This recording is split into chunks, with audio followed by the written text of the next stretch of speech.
नमस्कार दोस्तों, मैं हूँ निशो और मेरे चैनल निशो डिवाइन वेल्स में आप सबका बहुत बहुत स्वागत है। तो दोस्तों, कैसे हैं आप सब? आई होप आप सब लोग अच्छे होंगे, स्वस्थ होंगे और मस्त होंगे।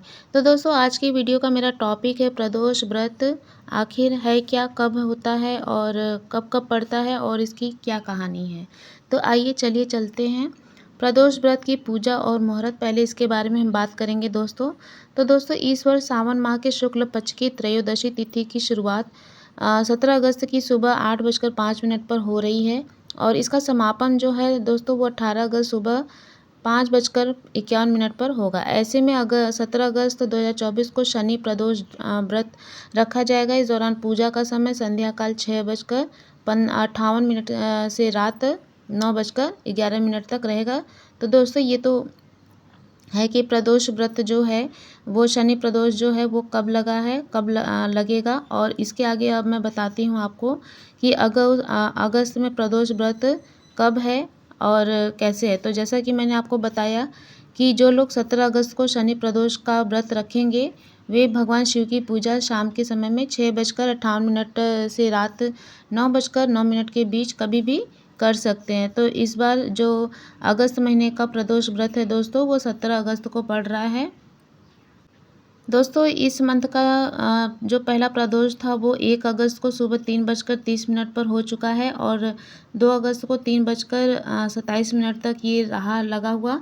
और ऐसे में सावन का पहला प्रदोष व्रत आप जानते ही हैं कि 1 अगस्त को हो चुका है, क्योंकि प्रदोष व्रत में शाम के समय पूजा करने का प्रावधान है।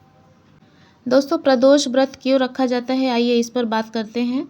इस व्रत को बहुत महत्वपूर्ण माना जाता है दोस्तों। और जाने सोम प्रदोष व्रत रखने के लाभ और इन दिनों कैसे शिव जी को प्रसन्न करें। तो सोम प्रदोष व्रत शिव जी को प्रसन्न करने का सबसे श्रेष्ठ दिन माना जाता है, क्योंकि सोमवार के दिन ही उनका माना जाता है दिन। और सोम प्रदोष इसमें बहुत ही लाभकारी होता है।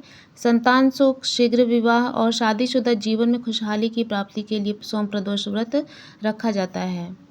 दोस्तों, इसके अलावा प्रदोष व्रत में शाम को क्या खाना चाहिए, तो मैं बता दूं आपको दोस्तों कि इसमें मावा बर्फ़ी, आलू का हलवा, समा चावल की खीर, नारियल बर्फ़ी, आलू का पापड़, केले के चिप्स, अरबी की सूखी सब्जी, लौकी की सब्जी, सिंघाड़े के आटे के पराठे, साबूदाने आदि खा सकते हैं। प्रदोष व्रत में अन्न, लाल मिर्च, चावल और सादा नमक नहीं खाना चाहिए दोस्तों। सादे नमक की जगह सेंधा नमक आप खा सकते हैं। दोस्तों, पुत्र प्राप्ति के लिए कौन सा प्रदोष व्रत रखते हैं? शनि प्रदोष व्रत के दिन उपवास रखकर भगवान भोलेनाथ की पूजा विधिपूर्वक करते हैं।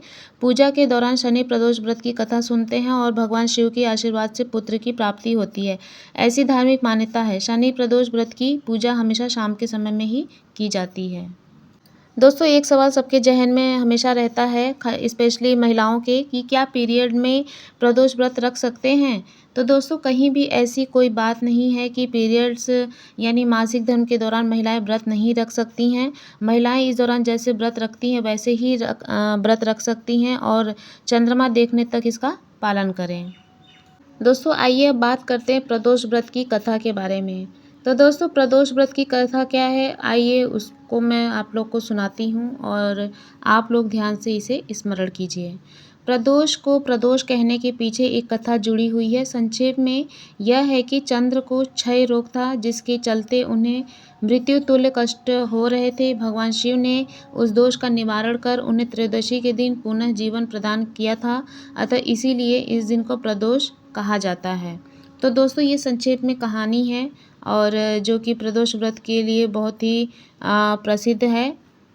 इसके अलावा दोस्तों, हर दिन के नाम के अनुसार ही प्रदोष व्रत का नाम पड़ा है। जैसे कि सोमवार को अगर प्रदोष पड़ता है तो उसे सोम प्रदोष बोलते हैं, और अगर शनिवार को अगर प्रदोष लगा है तो शनि प्रदोष कहते हैं।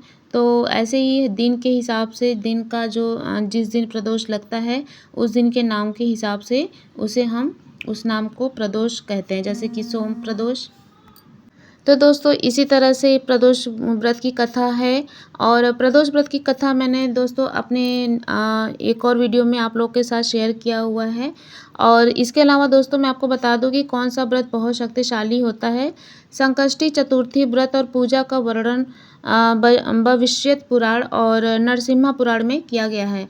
भगवान कृष्ण ने युधिष्ठिर को संकष्टी चतुर्थी की महिमा बताई है। इसके अलावा दोस्तों सोम प्रदोष व्रत की कथा क्या है, आइए इस पर भी बात करते हैं।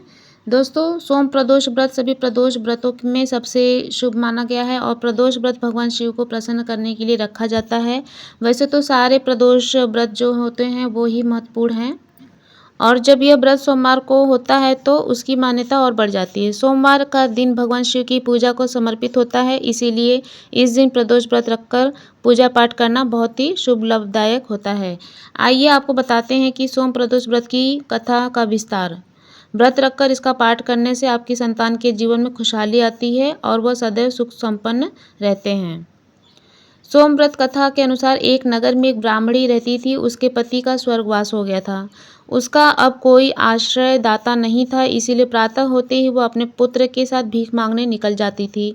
भिक्षाटन से ही वह स्वयं व पुत्र का पेट पालती थी। एक दिन ब्राह्मणी घर लौट रही थी तो उसे एक लड़का घायल अवस्था में कराहता हुआ मिला। ब्राह्मणी दयावश उसे अपने घर ले आई और वह लड़का विदर्भ का राजकुमार था। शत्रु सैनिकों ने उसके राज्य पर आक्रमण करके उसके पिता को बंदी बना लिया था और राज्य पे नियंत्रण कर लिया था। इसीलिए इधर उधर वह भटक रहा था।